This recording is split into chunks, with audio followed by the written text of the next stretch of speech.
Hi, friends. You guys brought to my attention in the comment section of my reaction to episode 5 of Not Me that my commentary was being drowned out a little bit because of the background music that I had. And normally, what I do is put the background music to a particular volume level and then I just copy and paste it. I don't really listen to my commentary because I don't like listening to myself talk. So I just assume that everything is good there. But I guess I either didn't normalize the volume for the initial thing before I copied it, or I just did and it didn't save. I don't know, something happened. But either way, I figured it's just easier for me to repost my commentary right now in a separate video versus having to re-edit that original video, upload it, wait 24 hours, go to the form to submit for GMMTV, this, that, and the other. Plus, I'm not home right now, so that's why I'm doing it this way. So, thanks for the update, guys. Okay, so a little plot twist that I wasn't quite expecting as far as Graham goes. But I'm not upset. I'm intrigued. I'm very intrigued as to where this plot line could potentially go. Do I think that Sean is in any mortal danger? No. Do I think this is just another one of Goomba's training things? Or, I mean, Graham did call Sean after Black White ran out. So maybe they're trying to shock some sense into him or scare some sense into him or find out what's going on. I don't know. But it very much feels like some sort of orchestrated thing versus like anyone is actually in any real mortal danger right then and there. So, but have to wait till we get to the next episode to know for sure. But I don't feel like he's in any real kind of danger at that particular point. But yes, this Graham storyline. Interesting. Very, very interesting. Um, yeah, it never crossed my mind. Like us showing him with Eugene last episode, I was like, okay, they could be dating or they could just be friends. Like I wasn't jumping straight to any conclusions that they were dating or anything like that. It's like we could be just wrong place, wrong time, or we might be just misinterpreting what we're seeing. Blah blah blah blah blah blah. But I didn't think, like, even if they weren't dating and they were just friends, I didn't think that we would potentially cross into the bringing Graham into the black pool of child. I'm very interested. I'm very interested, very intrigued by the potential of this, because like the way it's gonna working out in my head now is, towards the end of the season, Black's gonna wake his ass up, and that means White will be free to live his life as White. So then White will end up with Sean, Black will end up with Graham, Yoke's gonna end up with Mr. Sexy Police Officer Unar Man. So then we're just gonna have just this big old garage harem of gayness, and I'm like, I love it. I love it. Come on, all the gay ships. Now is that how it's actually gonna work out? Probably not. At least as far as Black and Graham go. But who knows? Who knows? Who knows? But yes, that's definitely an interesting little storyline I was not expecting to get, but I am not upset in any way, shape, or form that I did get. I said last episode that White is doing a better job at, at least coming up with excuses for why he's acting differently in certain scenarios. But obviously, those excuses are not enough, I guess, anymore. So, like, just like one thing, they might be able to let it go. Two things, they might be able to let it slide. But it's like, it keeps compounding. Like, man, he has changed. He is different. Something's changed about him. Even everyone's talking about it. Something's different about him. It's like, well, damn. Obviously, we're not ready to let the twin secret out just yet. Although I feel like I said before, Goomba knows more than he's letting on. Does Goomba know that Black had a twin? Does Goomba know that White is that twin? Does Goomba... I don't know. I just feel like Goomba knows more than he's letting on. We had the whole fun chase tag montage thing or whatever was happening there. Poor White. Like, baby, this is the world you signed up for. You signed up for this, so you gotta either gotta commit or you gotta dip out and bounce and cancel this plan. So, we're jumping over buildings. I'm like, y'all gotta, okay. And I understand Goompa's mindset. I understand what he is saying. Just like I understand why he did what he did beginning of last episode, you know, the whole tear gas thing in the bedroom. Like, I understand the logic behind it, but I'm like, baby, I don't know. I don't know. I don't know that I would want to partake in this. Thankfully, I don't live in that world. Knocks on all the wood that I don't ever have to.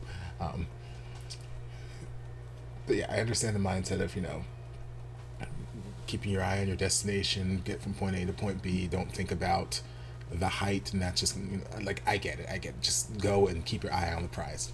Got it. And it worked. But yeah, like, it's just another point where we're illustrating the differences between black and white, because obviously, like Sean was saying there, after White was taking off with Graham, that black normally would be the type to just do everything first and brag about how he did this, that, and the other. Now he's worrying about exams and this, that, and the other, and I don't know how much longer White can keep up this ruse without, you know, at least giving them some kind of explanation, or even if he doesn't give them the truth, just some sort of logical explanation as to why the change occurred, because he's just like, he just jumped into the world, and he's not fooling them very well. We talked about some more legal issues. Today we're talking about monopolies, country or corporations holding monopolies on certain kinds of products, and how, what was it, the antitrust law or something like that they were talking about specifically. There's a lot of legal and political stuff happening in this series, and sometimes I even forget that, like, when we went to visit Black in the hospital, and like we were talking with Todd about, okay, well, you know, we want to find out what happened to him, who jumped in, blah blah blah. Oh, the police caught the people who jumped in. Like, there's so many times I'm watching this series that I forget that is the central plot point, or one of the central plot points of the series, that White is going undercover because he's trying to find out who hurt his brother. He's trying to get information to make them pay or bring them justice or whatever it is. Sometimes I forget that's a plot point because there are so many other things happening. I'm learning about this legal matter, this political matter, this, that, and the other, corruption here, power here, and all the stuff left and right. I'm like, Lord, and then we come back. I'm like, oh yeah, this is about White trying to find something about his brother. So much has happened in this damn series, but I enjoy it. What else happened? Yoke finally found Unar, which, again, like I kept saying there when he was sneaking up on him, like trying to be some sort of ninja. Baby, I need you to use your words. Because that's the one thing that seems to not really get the ship sailing between the two of you guys so far. Every time you've met up, the lack of conversation that you seem to have with him.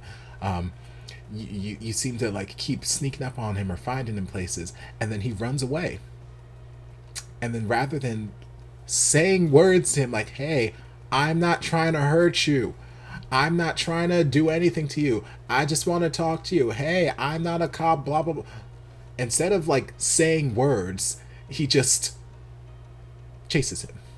Or here, instead of saying words when he's sneaking up on him, because last time he got a gun pulled out on him. So I'm like, baby, this is clear someone who's not afraid to protect himself. So maybe sneaking up on him in this dark alley, garage, wherever the hell you guys are, is not the best plan. Maybe you could just say, hey, please don't run away. I want to talk, or something like that.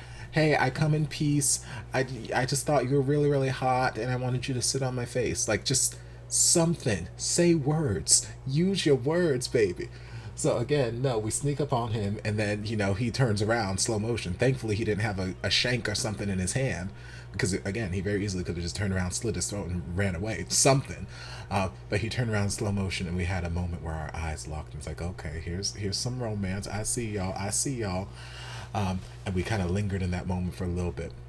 Then finally, Unar ran away.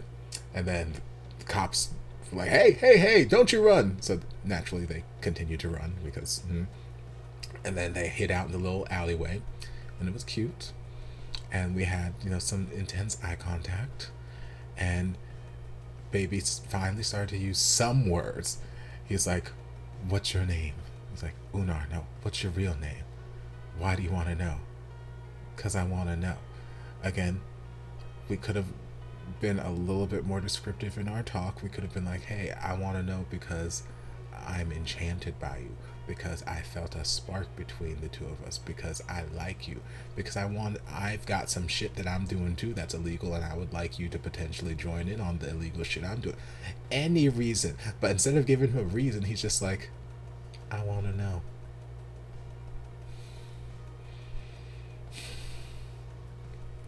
Okay, baby. Okay.